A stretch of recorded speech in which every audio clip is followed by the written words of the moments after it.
धन्यवाद पिता परमेश्वर। मेरे जितने भी व्यूवर्स हैं सभी को नमस्ते मेरी तरफ से। और मैं रूपा आप लोगों के लिए प्रार्थना करती हूँ कि ईश्वर आप लोगों को बहुत खुशहाल मंगल रखे और आप लोगों को पॉजिटिव एनर्जी से और हाई वाइब्रेशन से घेर कर रखे, ताकि नेगेटिव एनर्जी आप लोगों को कभी अटैक नहीं कर सके और सही बात चुनने के लिए आप लोगों को ईश्वर मदद करे। तो धन्यवाद पिता, थैंक यू पिता।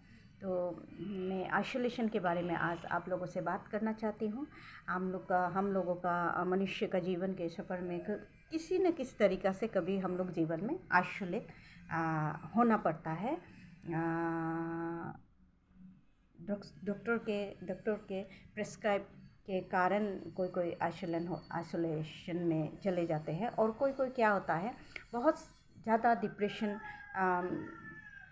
के कारण आइसोलेट कर लेते हैं, किसी न किसी तरीक़ा से खुद को आइसोलेट कर लेते हैं।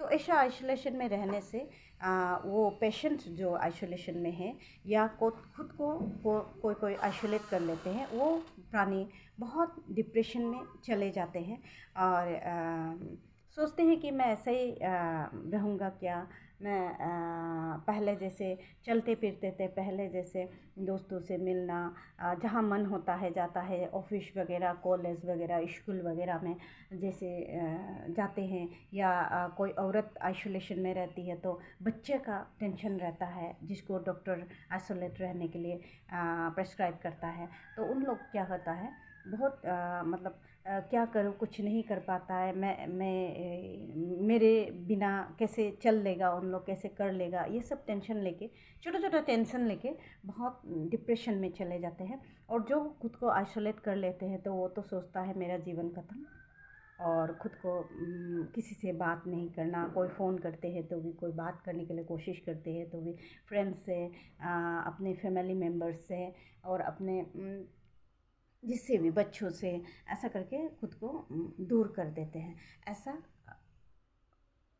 उस समय क्या होता है, उस समय हम लोगों को बहुत ताकतवर बनना पड़ता है। तो कोई अगर आइसोलेशन में है तो आप ताकतवर बनिए, क्योंकि उस समय ही आप खुद को पढ़ पाएंगे, खुद को समझ पाएंगे मैं कौन हूँ और इस दुनिया में क्या करने के लिए मैं आया हूँ या आई हूँ, उसको आप समझ पाएगा उसी समय।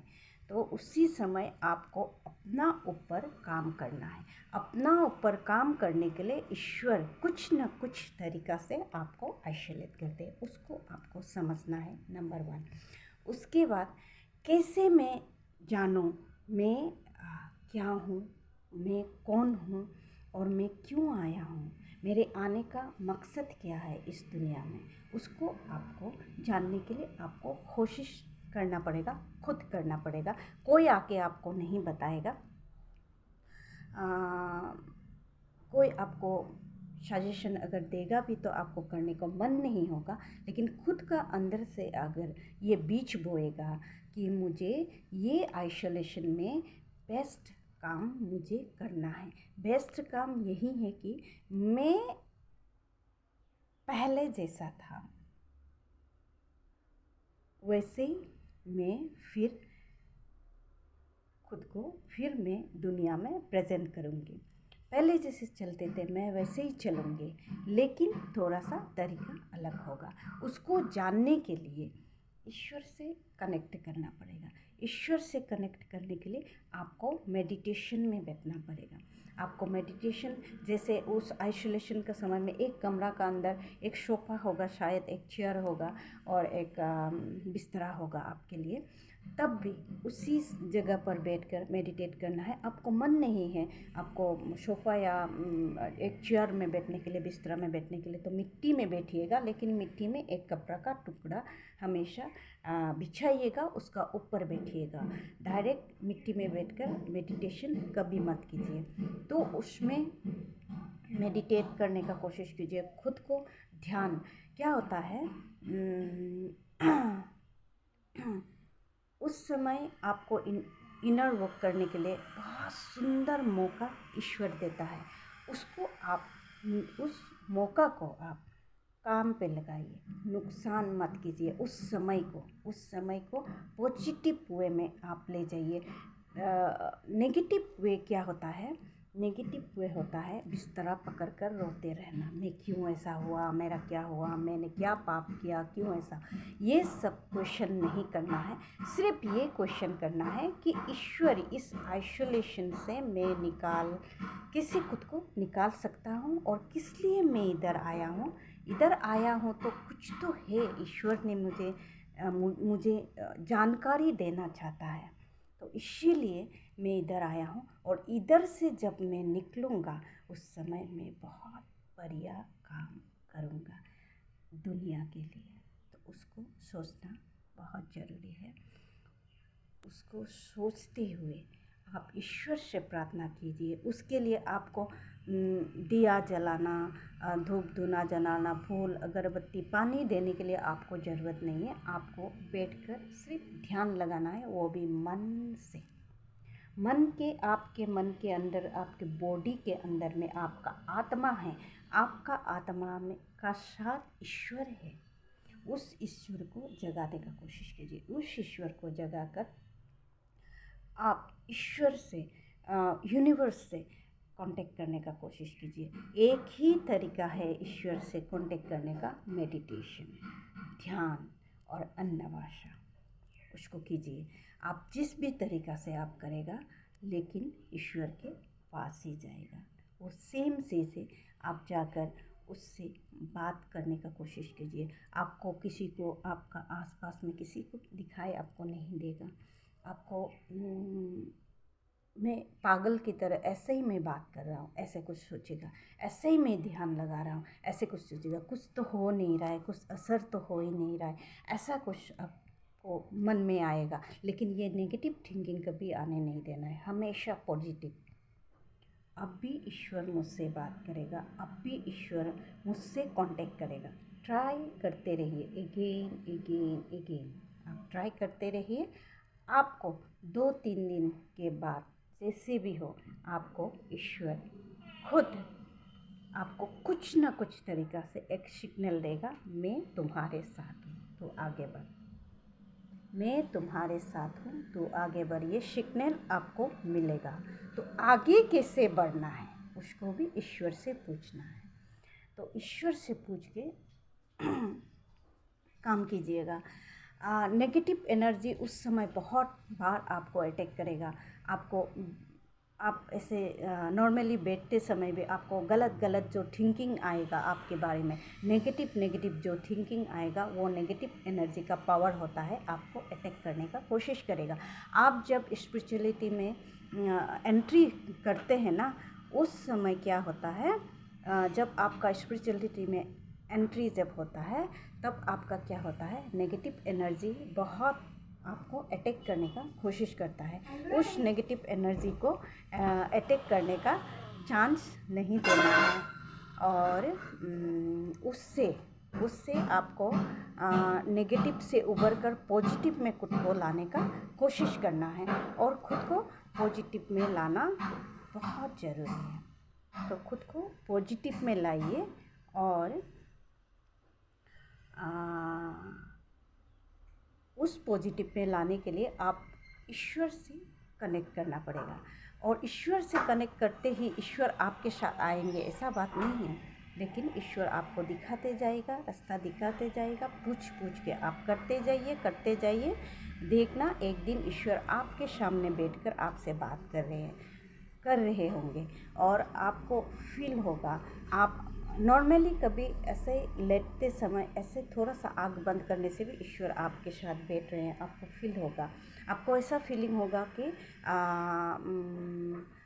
एंजल्स सब आपके सामने बैठ रहे हैं, और आपका क्या होता है, गार्जियन एंजल आपको प्रोटेक्ट कर रही है, ये फीलिंग भी आपको आएगा। आपको सिखा रहे हैं उन लोग बहुत खुश है। आपका जो अब इस दुनिया में नहीं है, जो दादा दादी, नाना नानी, पर दादा दादी लोग का आपको फीलिंग आएगा। उन लोग धीरे धीरे करके आपको रक्षा करते हैं। आपको उस समय नेगेटिव एनर्जी बहुत बार अटैक करेगा ना, लेकिन वो पॉजिटिव एनर्जी आपको घेर कर रखेगा। सिर्फ ईश्वर के साथ रहिए और अच्छे अच्छे बुक्स पढ़िए। गीता पढ़ने का कोशिश कीजिए, कुरान पढ़ने का कोशिश कीजिए, बाइबल पढ़ने का कोशिश कीजिए, और भी बहुत सारा बुक्स है अच्छे अच्छे, उसको करने का कोशिश कीजिए। और अच्छे अच्छे मोटिवेशनल स्पीकर का जो लाइन्स होता है ना, उन लोग बहुत सुंदर सुंदर जो बात बोलते हैं, पॉजिटिव बातें, वो सबको सुनिए और उसको यूज़ करने का कोशिश कीजिए। उसके बाद जैसे कपिल जी, जैसे थोड़ा जिसको आप वीडियोस देखने से आपको हंसी आता है, आपको मन को खुश होता है, ऐसा वीडियोस देखिए। वो दुख भरा गाना ये सब मत सुनिए, ये सब नेगेटिव होता है। वो क्या बोलता है, क्रिमिनल टाइप का जो वीडियोस सब होता है, वो सब मत देखिए। मतलब नेगेटिव बिल्कुल भी आने मत दीजिए, सिर्फ पॉजिटिव पॉजिटिव बना कर रखिए। अपने कमरा को बहुत अच्छा पॉजिटिव एनर्जी से घेर कर रखिए। और दिन में एक बार, कुछ नहीं होने से भी, एक धूप एक जलाकर आप ईश्वर को ध्यान लगाकर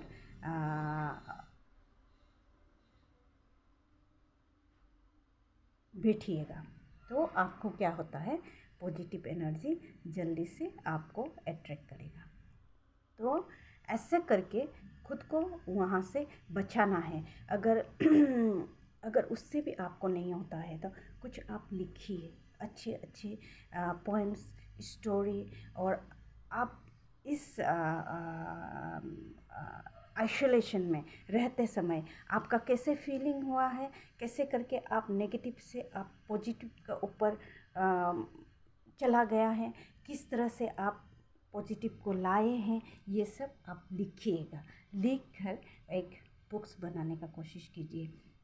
उस समय तो आपको कुछ भी नहीं करना है, बस लिखते जाना है। एक कॉपी और कलम मंगवा कर आपको लिखते जाना है, कैसा है, कौन सा तारीख में क्या हुआ, क्या नहीं हुआ, सब कुछ आप नेगेटिव पॉजिटिव सब लिखते जाइए। बाद में जब आप वहाँ से उबर कर आएंगे ना, तो जितना भी आप काम किया है सबको, जो आप लिखे रखा है सबको एक सुंदर सा एक स्टोरी बुक्स आप बनाकर दुनिया को दिखा सकते हैं। ऐसा पावर होता है।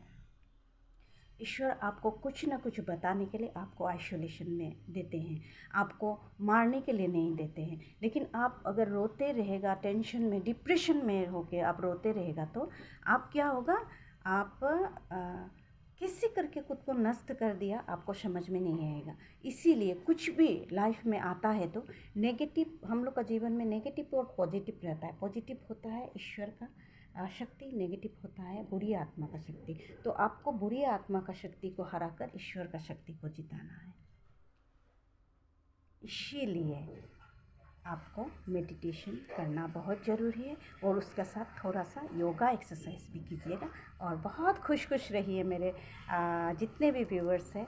और ईश्वर जिस जिसको ज़रूरत होगा मेरे वीडियोस को वहीं पहुंचाएगा पिता परमेश्वर। तो धन्यवाद पिता सबको। बाय। थैंक